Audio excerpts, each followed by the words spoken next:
I know that my husband is cheating on me with my best friend, but if I left, he will take half. I am a 40-year-old mother of a baby girl who is 5. I have been married to my husband for 12 years. About 10 years ago, I started my business, and it is my pride and joy. I love my life and I enjoy my work. 2 years ago, I lost my beautiful mother to breast cancer. It all happened in 5 weeks, and she was so young. 55 years old. It sent me into shock and depression. A short while before that, my best friend found out that her husband cheated and he left her for his mistress. It was a hard time, and my best friend and I became even closer than ever before. She moved in with me for a while after my mother passed because I wasn't really functioning and she was homeless. I started with antidepressants that killed my sexual needs. I felt guilty for my husband, but I really couldn't do anything but try to be healthy again as soon as possible. My best friend lived with us for 1 year, and they started sleeping together towards the end of that year. That's when I got home early and heard them. I ran out in shock. I came back a few hours later pretending nothing happened. I managed to smoothly find her a place because I couldn't bear it happening in my home. My sanctuary. My happy place where I live with my daughter. My best friend had already found herself a job, and I took the opportunity to find her the apartment near her job. She was grateful. I was a bit more relieved. The affair is still going on.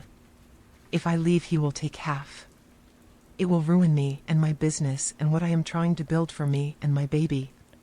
No, I don't want to leave. It is so unfair that he is the one cheating and I am the one who will pay if I said anything. I refuse, so I am letting it happen.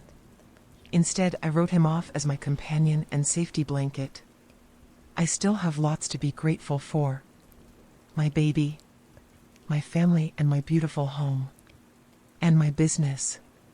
Most of the time, I am content and happy even though I myself don't know how I am doing it. Maybe it is numbness or resignation, or maybe it is true contentment. But sometimes, when everything is 100 times magnified, I can barely contain my panic. Especially at night when he wakes me up because I am crying. Again.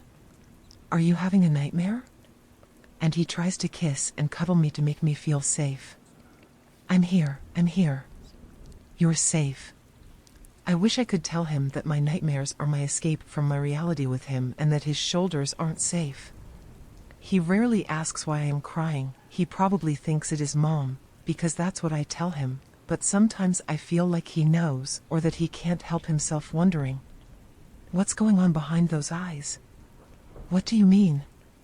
I can't read your face anymore. See, you are silent again. When I look at him, he immediately looks away like he is scared he would turn into stone and says, I miss you, that's all. My panic has increased more these past few months since he started paying me attention again. The first period after Mom's passing, he never bothered me out of courtesy, I suppose. Never asked for intimacy. Then he had her, so he didn't need me. But now? I don't know what changed. They're still together, so what does he want from me? Is he testing me? I never understood why they're doing what they're doing either. I have seen their texts. There's no love there, no respect, no warmth. Not what I would expect from two people who are sleeping together, especially not when the stakes are so high. You would think that they love each other so much that they're willing to pay the price in case they're caught. No, there's a lot of anger, fighting, and resentment. A lot of guilt and self-hatred. He calls himself and her disgusting and shells of a human being. Is that too some sort of love? I don't know why I am writing here. I googled about infidelity and self-help and I ended up in this community, and I read tens of similar stories. Maybe I would feel better writing my own down. Please don't think too ill of me. I know that I am pathetic, but I used to have more dignity.